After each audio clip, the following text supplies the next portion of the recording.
वो आता है कि अब फाइनेंस एक्ट 2011 में क्या किया गया। In the finance act 2011 one positive step has been taken by way of reducing the rate of sale tax from 17 to 3% and proposition to eliminate excise duty on all the non-luxury goods.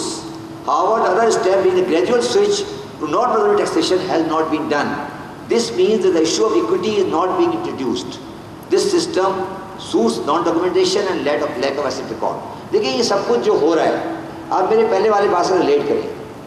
ये सारा सिलसिला जो चल रहा है वो चल रहा है कि आप टैक्सेशन पॉलिसी को लेके चल रहे हैं एलिटिस्ट ग्रुप के लिए, और एलिटिस्ट ग्रुप में करप्शन को रेज किया जाता है। करप्शन से ज़्यादा वो ग्रुप्स हैं जो प्रेशराइज कर रहे हैं कि इन टैक्सेशन को सही नहीं किया जाए। जिम्मेदारी इनकी भी है और उनको भी है जो प्रेजेंटर से बाहर नहीं आना चाहते। उस इशू उनका है, इशू इनका नहीं है कलेक्ट करने वालों का। इशू उनका है जिन्होंने जो इनको आदत हो गई है कि उन्होंने टैक्स इस तरह से देना है। जब आप बात टैक्स देने की बात करते हैं वो कहते हैं करप्शन है। Corruption is only one of the factor, but एक पॉलिसी इशू है। No meaningful tax reform on the policy side has been placed unless this vicious circle is broken. This will or writ of the government is not the issue. यहाँ मैं कह रहा हूँ will or writ of government issue नहीं है। The real issue is the identification of the problem and appreciation by the common man and the relevant pressure and movement to this effect. Taxation on income basis is the only solution with proper asset record. ये government कभी नहीं करेगी, दुनिया में कहीं नहीं करती। कोई पार्लियामेंट नहीं चाहता टैक्स दे। आप लोगों को इशू रेज करना है। सवाल ये है कि हम खुद अपनी इतनी डाइवर्जेंट बातें कर रहे होते हैं, हम जो रेलिवेंट लोग हैं वो इतनी इररिलेवेंट बातें कर रहे होते हैं या इतनी जनरलाइज बातें कर रहे होते हैं कि वो चीज़ फोकस नहीं हो पाती। हमें सिर्फ गवर्नमेंट को ये कहना है कि जनाब आप इसको टेस्ट करें, हम टेस्ट करें, वो मसला नहीं है। आपने direct taxation with the asset record test करना है, चाहे वो आसिफ जरदारी साहब हो, शब्बर जैनी साहब हो, शाहिद हसन सिद्दीकी साहब या दुकानदार हो। ये इशू नहीं है ये कौन है। सवाल ये है कि आपने डायरेक्ट टैक्स रिसीव करना है, इनडायरेक्ट रिसीव नहीं करना। This is my 1 point agenda, 2 second agenda. अब आ जाए सेल टैक्स के ऊपर। सेल टैक्स में हमें ये एक्सेप्ट कर लेना चाहिए कि जो सेल टैक्स हम सिस्टम लेकर आए हैं ये नहीं चल रहा है। हमें ये एक्सेप्ट कर लेना चाहिए। मतलब मैं इसको एक्सेप्ट करने में कोई नहीं मानना चाहिए कि सेल टैक्स सिस्टम हमारा चल रहा है, ये हमारा सिस्टम फेल हो गया और हम इसको रिटेलर्स और सर्विस सेक्टर पे आगे एक्सटेंड नहीं कर सके। ये एक रियलिटी है, इसको एक्सेप्ट कर लेना चाहिए।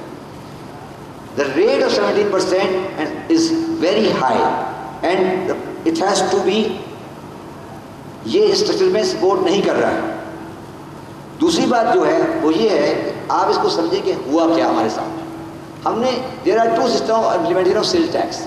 एक इम्प्लीमेंट सिस्टम ये होता है कि पहले आप मैन्युफैक्चर को टैक्स करें, फिर आप डिस्ट्रीब्यूटर को टेस्ट करें, फिर आप होलसेलर को टेस्ट करें, फिर रिटेलर को टेस्ट करें। ये सिस्टम पे हम चल रहे थे कि हम 1996 में शुरू हुए, मैन्युफैक्चरर्स पे आए, मैन्युफैक्चरर्स आए होलसेलर पर आए, इसको डिस्ट्रीब्यूटर में आए और नीचे हम रिटेलर पे आना था। रिटेलर में आके और होलसेलर में आके हम नाकाम हो गए। This is called top to bottom approach of implementation of sales tax.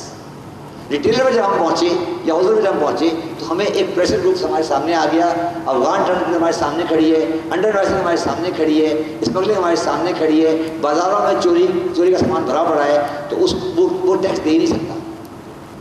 तो we have totally failed in implementation of sales tax on retailers. उनका जो इशू था वो जेन्युइन था, उन्होंने वो गलत बात नहीं कर रहे थे। वो कैसे सेल टैक्स देंगे? क्योंकि सामान तो सारा अफगान ट्रांसलेट का पड़ा हुआ बाजार में, सामान तो सारा इंटरनेशनल वाला पड़ा हुआ है, वो कैसे सेल टैक्स देगा? तो हमें इस पूरे सेल टैक्स के मैकेनिज्म को री एग्जामिन करना है कि अब हम सेल टैक्स मैकेनिज्म को क्या करना चाहते हैं। इसको बिल्कुल जीरो पे स्टडी करनी पड़ेगी कि सेल टैक्स मैकेनिज्म के बारे में अब हमारा बुनियाद क्या है। जब हमने ये एक्सेप्ट कर लिया बाय नोशन कि हम रिटेलर पे सेल टैक्स नहीं लगा सकते, now we decide what else we can do. अच्छा, मैं अभी आपको एक चीज़ दिखाता हूँ, मैं इसको डिटेल में बात नहीं करूँगा। ये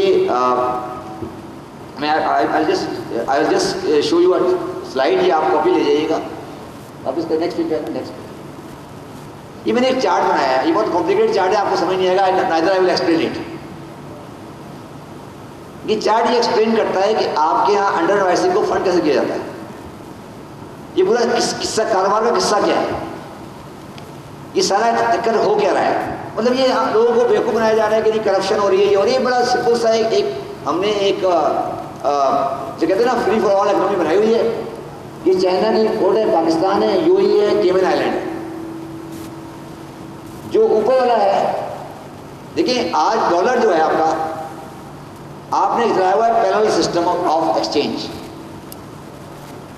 तो आपने अनअनवाइज प्रोडक्ट को का डॉलर बाहर भिजवाना भी है, क्योंकि आपने चाइनीज प्रोडक्ट $2 में मंगवाया है, $2 में, लेकिन बेचेंगे बाजार में आप उसे पूरे प्राइस पर, तो आपको जो पैसा मिलेगा रुपये मिलेगा, है ना, राइट? तो रुपये मिलेगा, तो रुपये को आपने डॉलर भिजवाना है वापस, क्योंकि वो तो चाइनीज से डॉलर मांगेगा ना आपसे, रुपये तो नहीं लेगा। तो मैंने एक्सप्लेन किया कि रुपये डॉलर में कैसे कन्वर्ट होता है, लीगली, कोई इलीगल बात नहीं है, लीगली। अच्छा, जब डॉलर कंटिन्यूसली जाता रहेगा तो वहाँ से भी तो इनफ्लो आएगा, जब भी तो डॉलर बैलेंस होगा। जो एक्सचेंज वाले हैं वो आखिर रेट कैसे डिटरमिन कर रहे हैं, स्टेट से में डिटरमिन नहीं कर रहा, वो तो एक्सचेंज वाले कर रहे हैं। वो जो पैसा ऊपर से वापस आ रहा है वो किसका है, वो कुछ आ रहा है डॉलर, कुछ और डॉलर जा रहा है, तो वो डिटरमिन कर रहा है कि ये कारोबार कैसे चल रहा है। पूरा एक स्ट्रक्चर है जो हमने एक्सचेंज सिस्टम में क्रिएट किया हुआ है। हजारी भाई भी जानते हैं, मैं भी जानता हूँ चक्कर क्या है। अब चक्कर ये है कि ये सारा आपके सामने है, ये मैंने एक्सप्लेन किया, आप लोग कभी इसको आराम से पढ़िएगा कि सिलसिला क्या है। जब तक ये सिलसिला आप बंद नहीं करेंगे, आप पाकिस्तान में ना रिटेल पे टैक्स लगा सकते हैं, ना आप टैक्स का रिप्रेजेंट कर सकते हैं, क्योंकि इसके साथ आपको 111(4) खोलनी पड़ती है। आपको फॉरेन एक्सचेंज की रेमिटेंस को अलाउ करना पड़ता है नॉन टैक्सेबल। तो मैं जो कहने की बात कोशिश कर रहा हूँ वो ये कर रहा हूँ कि ये जो सिस्टम आपके सामने है, शाहिद साहब से मैं डिसएग्री करता हूँ। बैंकिंग सिस्टम को टैक्सेशन का इशू वो नहीं है जो शाहिद साहब कह रहे हैं। बैंकिंग का सिस्टम ये है कि बैंकिंग सिस्टम आज पाकिस्तान में फॉरेन एक्सचेंज का पैरेलल सिस्टम चला रहा है। तो पैसे वहाँ से वापस आ रहे हैं, वो किसके पैसे? देखिए डॉलर जा रहा है, डॉलर वापस भी आ रहा है ना, वो किसका है? 3 सोर्स है उसके। एक सोर्स है उसका अंडर इनवॉइस एक्सपोर्ट्स, उसने पैसे बाहर लिए, वो अंदर ला रहा है। जो मैं कमीशन दे रहा हूँ ठेकों में डॉलर में बाहर, मुझे कारोबार में खजाने से वापस तो लाना है ना अंदर। जो मैं बाहर ब्राइब दे रहा हूँ वो अंदर लाना है मैंने। तो ये पूरा सिस्टम बना हुआ है। मैं ये कहता हूँ इसके दो तरीके हैं। या तो इस सबको जायज़ कर दें, इसको जायज़ कर देंगे हम, हमारी एक्सचेंज रिफॉर्म वही होंगी जो अमेरिका की है या सिंगापुर की है, या इसको बंद कर दें। हमारी कोशिश ये है कि हम वो चोरी कर रहे हैं कि हम कह रहे हैं कि आप अंदर आएंगे तो रोकूंगा, बगैर मुझे जाएंगे चले जाएंगे। तो मैं जो अर्ज करने की कोशिश कर रहा हूँ वो ये है कि इसको आप समझिए, आई एम स्किपिंग थ्रू, आप लोग उसे समझ लीजिएगा। मैं ये कह रहा हूँ कि इनडायरेक्ट टैक्सेशन सिस्टम कभी इंप्रूव नहीं हो सकता जब तक आप पाकिस्तान के एक्सचेंज सिस्टम को और एक्सचेंज में जो आपने सिस्टम खोला हुआ है, इसके तहत आप पाकिस्तान में पैसा ले जा सकते हैं और ला सकते हैं लीगली आई एम सेइंग। तो उस वक्त तक पाकिस्तान का retail sale tax, under invoicing, Afghan transit trade, 111(4) कुछ नहीं हो सकता। ये आपको टाइम जाया करने वाली बात है। 1950 के अंदर आप लगे रहेंगे और कुछ नहीं होगा। तो इशू ये है कि हम जैसे प्रोफेशनल इंस्टीट्यूट्स या हम जैसे प्रोफेशनल लोग खुद को बातें जनरलाइज नहीं करनी चाहिए, बल्कि स्टडीज़ करनी चाहिए और स्टडी करके गवर्नमेंट को दें कि साहब ये तरीका है, यहाँ पे लूप होल है, मैं कारोबारी नहीं हूँ, मैं एक इंडिपेंडेंट प्रोफेशनल इंस्टीट्यूट हूँ, मेरे हिसाब से ये लकूना है, ये खुला हुआ है, इसको आप बंद करेंगे तो मुल्क चलेगा।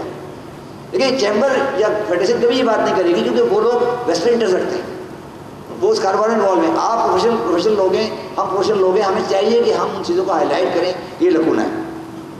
This is another issue. Now, another very important issue on the sales tax or indirect taxes is the export-oriented sector. ये जो आपने इस बजट देखा है, इसमें आपने बड़ी इंपॉर्टेंट चीज़ नोट की होगी कि जो 5 एक्सपोर्ट सेक्टर के बारे में कोई बात नहीं है, कोई बात नहीं है। तो मेरा इसमें पहला भी वो ये है, Kadar I think you agree with me, कि SRO 283 अपनी जगह स्टैंड कर रहा है। इब्राहिम बहुत इंपॉर्टेंट बात कर रहा हूँ कि SRO 283 जो था, इसमें 5 एक्सपोर्ट सेक्टर का लॉ है, इसमें लिखा है 4 और 6% एक्सपोर्ट सेक्टर के लिए, वो लॉ स्टैंड कर रहा है, वो अपनी जगह खड़ा हुआ है, उसमें कोई चेंज नहीं है और सेल टैक्स में 5 सेक्टर की कोई तब्दीली नहीं है। It's a very important change the budget which people